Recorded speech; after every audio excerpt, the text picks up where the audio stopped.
기도하겠습니다. 나의 생명 되시고 온 우주의 주권자 되신 하나님 아버지 감사합니다. 지금 온 세계가 전염병으로 인하여서 호전되고 있습니다. 하나님 그러할지라도 이 나라도 하나님 정치가 경제가 무너지고 어찌합니까? 우리는 어찌할 수 없으나 오직 하나님께서 이 모든 것 다 하나님 주권하여 주실 줄 믿습니다. 이 땅을 축복하시고 고쳐주시옵소서. 하나님이 세우시는 왕이 이 나라를 하나님 다스릴 수 있도록 주님 도와주시옵소서. 하나님 부족한 종은 말씀 가운데 오직 홀로 하나님 영광만 드러나게 역사하여 주시옵소서. 살아계신 주 예수 그리스도 이름 받들어 감사함으로 기도드렸사옵나이다. 아멘. 오늘 말씀은 내일이 말씀인데요. 제가 이거 어떤 말씀을 준비할까 했는데 하나님이 아무 말도 안 주시더라고요. 이것도 하나님의 응답인 줄 믿습니다. 그래서 내기 19장 말씀에 이 말씀을 읽으니까 믿는 가운데서 이런 단계가 있겠구나, 이런 과정을 거쳐야만이 하나님이 주시는 그 권능과 축복과 우리가 경지가 무너질지라도 하나님의 믿는 백성들 안에서 이루어질 수 있는 그런 가능성을 보겠다는 얘기예요. 그래서 제목을 그 소산이 풍성하리라는 제목으로 말씀을 증거할 것인데요. 23절에 보니까 너희가 그 땅에 들어가, 여기가 어디냐면 가나안 땅이거든요. 그럼 우리가 적과 꿀이 흐르는 가나안 땅을 들어가고자 해가지고 세례받고 예수 믿고 기도하고 말씀 받고 이렇게 살아가잖아요. 그리고 가나안 땅에 들어갔어요. 그러면 모든 것이 다 이루어질 줄 알잖아요. 근데 그게 아니라는 사실, 하나님의 비밀이 그 안에 숨겨져 있다는 사실이에요. 그런 것처럼 그 땅에 들어가서 각종 과목을 심거든 그 열매는 아직 할례받지 못한 것으로 여기되, 이것은 부정한 의미잖아요. 부정한 의미로 지금 묘사가 되어 있어요. 그래가지고 먹지 못한다고 했어요. 3년 동안 너희는 그것을 할례받지 못한 것으로 여겨 먹지 말 것이요 이랬단 말이에요. 그럼 이게 희한하잖아요. 조금 아이러니하잖아요. 우리 상식 가운데, 우리 지혜로 내 생각 가운데서 아니 하나님 믿고 열심히 말씀하면 하나님이 사랑이시고 하나님은 만능의 왕이시니까 내가 원하는 걸 다 주실 줄 알고 왔는데 안 돼.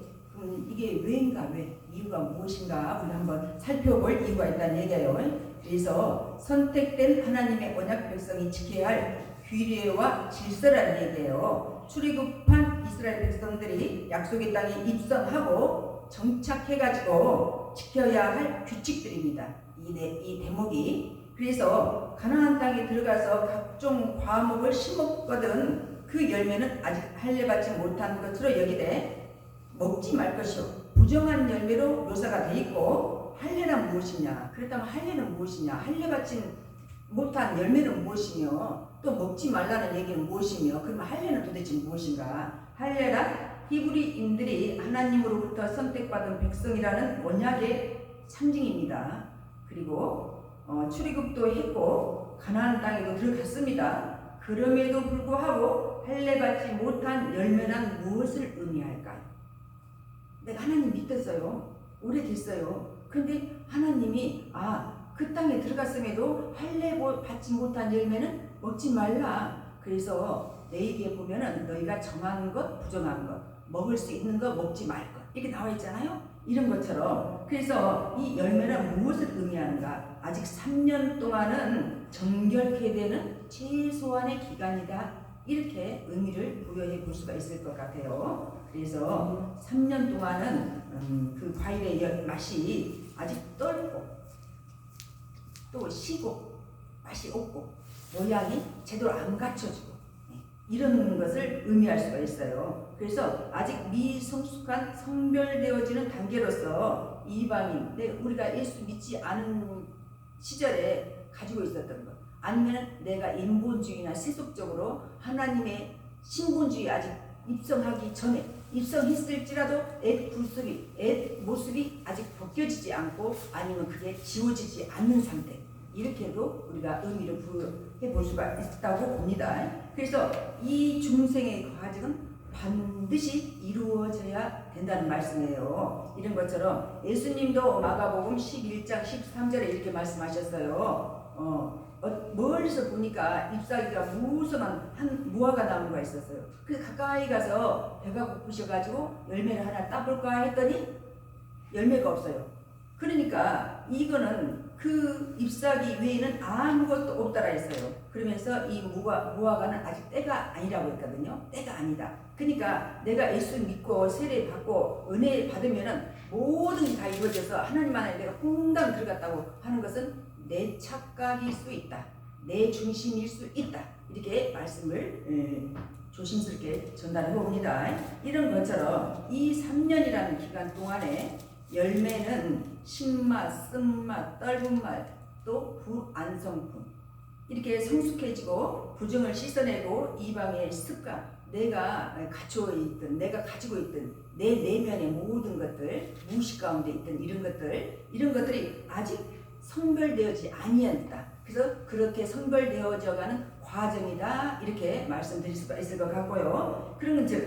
그래서 하나님 중심, 말씀 중심, 예배 중심, 기도 중심 이렇게 신앙의 기초가 다져져가는 단계라고 말씀드릴 수가 있어요. 마태복음 12장 40절에 보니까 예수님도 인자는 밤낮 사흘 동안 땅속에 있으리라 했어요. 밤낮 사흘 동안 땅속에. 이게 무엇을 의미해요? 새로운 변화, 새롭게 거듭남이 태어남을 증거하잖아요. 새롭게 태어남의 증거. 그래서 지금 너희가 그 땅에 들어가 각종 과목나무를 심거든 3년 동안에는 아직 할례받지 아니었기 때문에 우리가 초, 중, 고, 대 이렇게 학교를 다니든지 단계별로 가잖아요. 이런 것처럼 믿음 안에 신앙 안에서도 단계적으로 내가 아무리 월반하고 싶어도 하나님의 주권하에서 붙들림받지 아니하고는 이런 변화가 일어날 수 없다는 사실. 그런데 그 과정이 나는 왜 이렇게 더디게 갈까?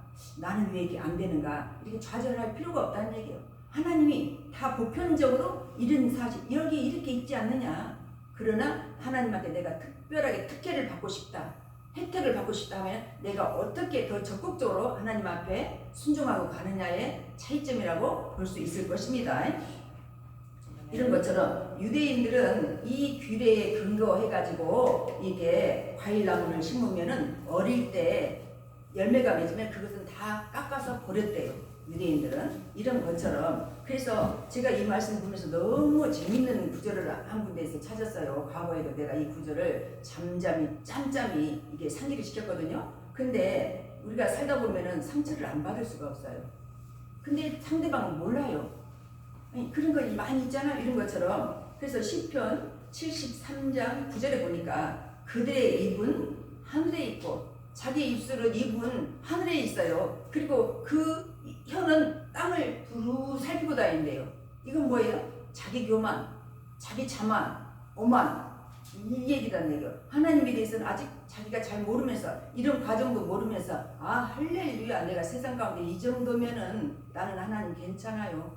하나님의 복음은 비밀인데 하나님은 세속적인 축복이 다가 아니잖아요. 우리에게. 그러나 내가 보이는 내 지혜로 내 상식으로 내 견해로 하나님을 평가해가지고 이런 자들에게 해당되는 구절인 줄 믿어요. 그러니까 그들은 외형적으로만 갖춘 자들. 그렇기 때문에 유대인들이 예수님에 대해서 잘 몰랐기 때문에 어떻게 해서 십자가에 못 박혀야 되는 사건이잖아요. 이런 것처럼. 그러나 그들은 유대인들은 어떻게 했어요? 내가 가장 하나님 앞에 신실한 자라고 나름대로는 자부를 했다고도 볼 수가 있어요. 이런 것처럼. 그래서 그들의 입은 하늘에 있어요. 근데 그 안에 있는 이 혀는 땅을 다닌다고. 이런 구절도 있더라고요. 성경 구절은요 만능이더라고요. 보니까 없는 말씀이 없어요.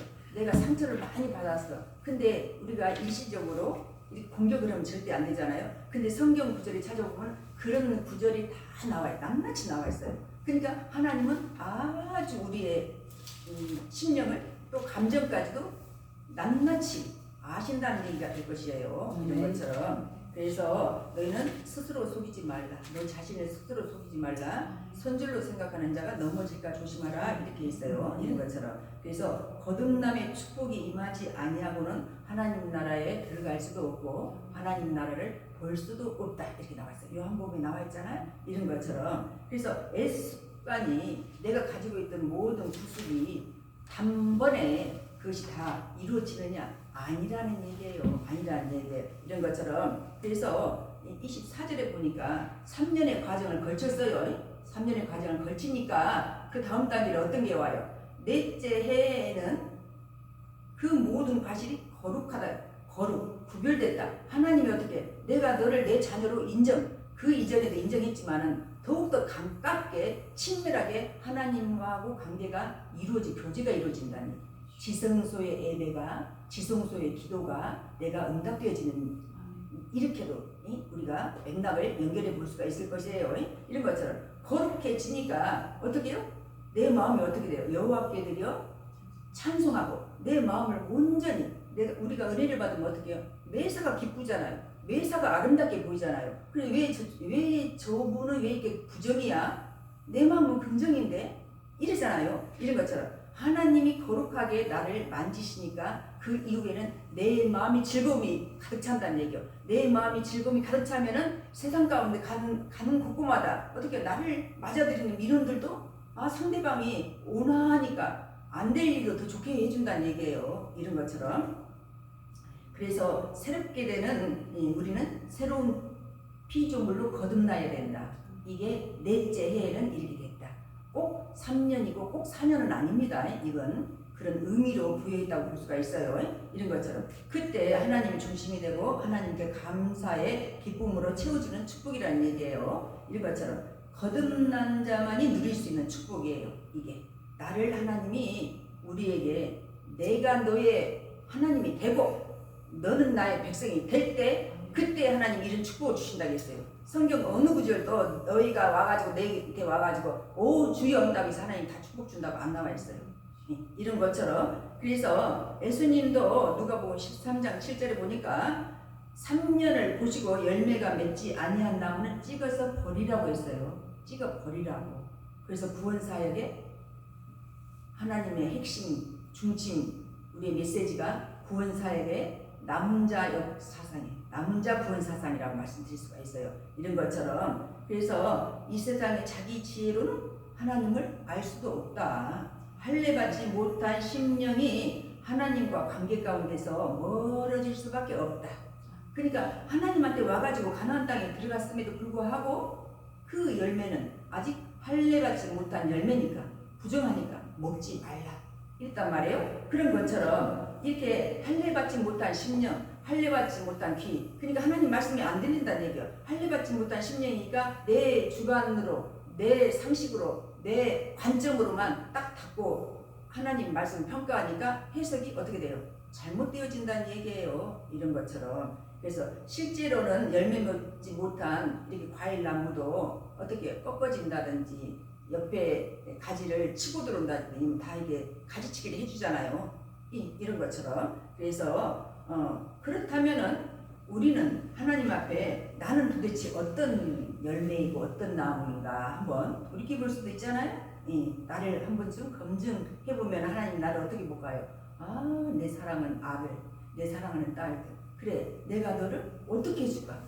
솔로몬에도 그랬잖아요. 아직 구하지 않는 것까지도 더블로 플러스 알파로 주신 것처럼 하나님은 그런 긍휼과 사랑과 은혜의 하나님이심을 저는 믿습니다. 이런 것처럼 내 세상 염려와 재물의 유혹으로 말씀이 막혀 있어가지고 열매를 맺지 않고 있는가, 열매를 못 맺고 있는가, 이렇게 부실공사로 혹 흔들지는 않는가. 어느 때는 좋은데 어느 때는 또 이렇게 우리가 흔들리지는 않는가. 이렇게 내 열매는 하나님 앞에 어디쯤 서 있는가, 내 신앙의 가치관은 여기에서 어디쯤 서 있는가, 이렇게 보면은 너무나 감사하고 기쁨이 하나님 주십니다. 이런 것처럼. 그래서 그러면 왜 이 구절을 알아야 되는가?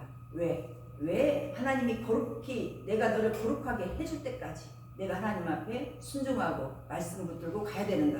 왜? 25절에 나와 있어요. 25절 보니까 다섯째 해에는 그 열매를 먹을지니 있어요.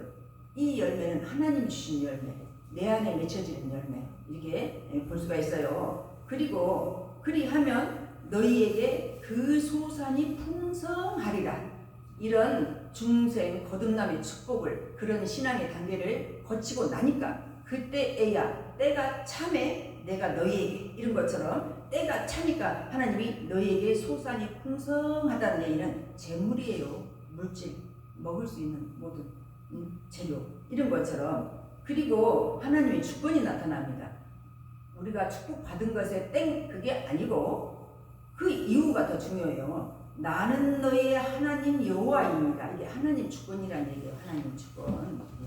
이런 것처럼. 그래서 우리가 잘 아는 말씀들 있죠. 시편에 시냇가에 심은 나무가 철을 따라 열매를 맺으며 그 잎사귀가 마르지 아니함 같이 그가 하는 모든 일에 다 형통하리로다 했어요. 그가 하는, 내가 하는 손길에 하나님 은혜를 베푸시고 내가 가는 발걸음에 축복을 주시니까 가는 곳곳마다 안 되는 것이 되게 되고, 화합이 일어나고 화목이 일어나고 화평이 일어나고 가는 곳곳마다 부정한 것들이 긍정으로 바뀌는 역사가 일어난다는 얘기예요. 이런 것처럼. 그래서 그렇게 그 시냇가의 토양이 무엇인가, 내 마음의 신앙의 가치관이 무엇으로 심어졌는가, 그 시냇가의 물이 성분은 무엇인가에 따라서 그 풍성한 소산물을 먹을 수도 있고 그 반대일 수도 있다는 얘기예요.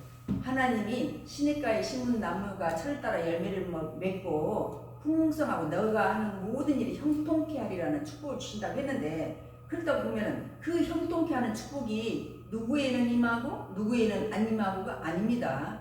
어느 누구에게나 하나님이 동등하신 하나님이신데, 그런 과정이, 그러면 내가 아직 예비 단계인가, 아니면은 받을 수 있는 충분한 시간이 됐음에도 내가 그걸 아직 하나님하고 관계가 밀접하지 못하니까 그 선물을 아직 받아서 못 누리고 있는 시간인가, 내 믿음인가, 이걸 한번 본다면은 내가 그 토양이 어디에 심어져 있는가, 내 열매는 어디에 있고 내 나무는 어디에 심어져 있는가, 오직 하나님 말씀 안에서 깊이 있게 뿌리 내린 자만이 누릴 수 있는 축복인 줄 믿습니다. 그래서 칼빈은 말했죠.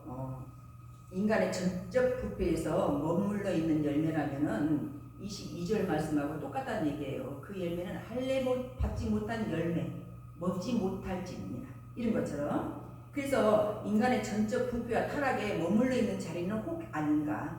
우리가 완벽은 없어요. 그렇기 때문에 우리가 잘 믿음 가운데 가다가도 또 상처받고 약간 흔들리고 강풍 불면 조금 제자리에 머무를 수도 있고, 이게 정상입니다. 극히 정상이에요. 잘못된다고 보면 아닙니다. 그럼에도 불구하고 하나님은 그것을 거룩하다 하지 아니한다.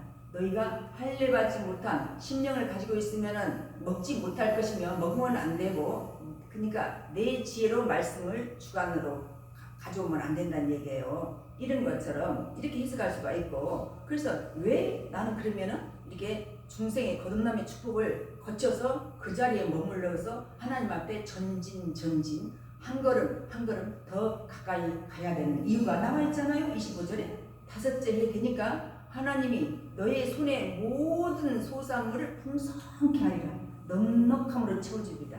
네가 먹고 남고 돕고 많은 자들 모든 일들을 다시 바라보면서 도울 수 있는 마음을 주신다는 얘기예요. 이런 것처럼.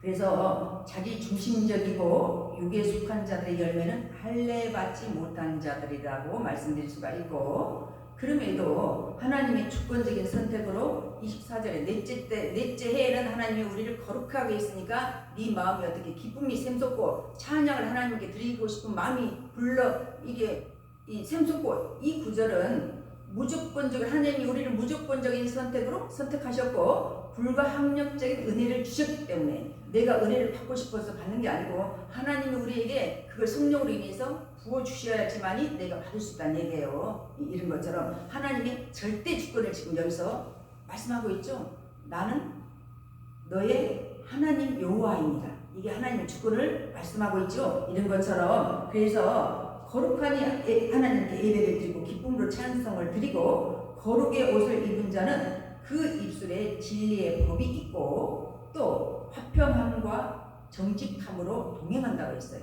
제사장의 입술에는 진리의 법이 있어야 돼요. 그러니까 어떤 경우가 오더라도 어떤 고난과 환난과 핍박이 올지라도 제사장의 입술에는 불의함이 없어야 되고 진리의 법이 내 안에 자리 잡고 있어야 돼요. 근데 10편 73절을 보니까 그 입술에 어떻게 그 입술은 하늘에 있고 그 혀는 땅에 있다고 했어요. 그러면은 입술은 외형이라고 본다고 보면은 혀는 내면이잖아요. 내면. 그 땅에 있고 그럼 땅의 것을 버리라고 했어요. 우리는 하나님 어떻게 위의 것을 사모하고 위의 것을 추구하라고 했잖아요. 이런 것처럼. 그래서 그러므로 전적 순종의 규례에서 오는 특혜는 소산물의 풍성함으로 나타난다는 얘기가 됩니다. 이사야 12장 3절 보니까 그러므로 너희가 기쁨으로 구원의 우물들에서 물을 기르리로다 했어요. 물은 성령이라고도 볼 수가 있죠. 말씀이라고도 볼 수가 있죠. 말씀 안에 우리가 거할 때 내 모든 과거에 이방인들이 가질 수 있는 생각과 품행들이 다 씻겨진다는 얘기예요. 이런 것처럼 그래서 인간은 사회적인 동물입니다. 때로는 피해자로 살아가고 또 때로는 가해자로도 살아간다는 얘기가 돼요. 이런 것처럼 자기 중심적인 세속적인 가치관으로 바라본다면 인간은 전적 부패라고 할 수 있어요. 그러나 사랑과 긍휼의 하나님께서는 무조건적인 선택으로 불가항력적인 은혜를 베푸시고 나는 너의 하나님 여호와이다 이렇게 했어요. 그러면서 너는 내 백성이고 그렇게 내가 너를 불러 세웠나니 저도 처음에는 하나님한테 은혜를 받으니까 내가 하나님 좋아서 온 줄 알았더니 제 착각이더라고요. 그리고 하나님한테 다시 기도했더니 하나님이 요한복음 15장 16절 말씀을 주시는데 네가 나를 택한 게 아니라 내가 너를 택해가지고 아무것도 모르는 상태에서 내가 너를 택해가지고 나 여기 있다 나 여기 있다 나 여기 있다 이방인들을 가서 하나님 이렇게 부르시잖아요. 그러면서 하나님 그냥 부르는 게 아니고 반드시 은혜를 주신다는 얘기예요. 그러니까 남이 안 받은 은혜를 나만 받는 줄 착각하게끔 하나님 그렇게 해서 인도를 하시더라고요. 그래서 정신 못 차리고 하나님만 쳐다보고 오는 길이 여기까지 오게 됐습니다. 저도 이런 것처럼 그렇게 응답해 주시고 동행해 주시는 하나님을 우리는 아버지라고 부른다는 사실이에요. 요약을 해본다면 그래서 먼저는 나를 향한 책선으로 더욱더 기초를 쌓고 의의 덕으로 하나님의 청직으로 사랑과 온유와 겸손으로 함께할 때 복음 안에서 더욱 크신 은총 내려주실 줄 믿습니다. 말씀을 믿습니다. 기도합니다. 하나님 감사합니다. 나의 신앙관이 하나님 보시기 아름다운 모습으로 세워져 갈 수 있도록 인도하여 주시옵소서. 오늘 하나님 세월은 선교교회와 함께하시는 주님을 찬양합니다. 하나님 심령이 할례받게 하시옵시고 듣는 귀가 할례받게 하시옵시고 말씀 속에 뛰어난 자리 되게 하여 역사하여 주시옵시고 복음 안에서 유명한 자가 될 수 있도록 주님 도와주시옵소서. 이곳에 모인 주님이 사랑하는 아들, 딸들 머리 위에 가정 가운데 교회 위에 하나님이 주시는 풍성한 소산이 넘치도록 주님 채워주시옵소서. 살아계신 우리 주 예수 그리스도 이름 받들어 감사함으로 기도드렸사옵나이다. 아멘.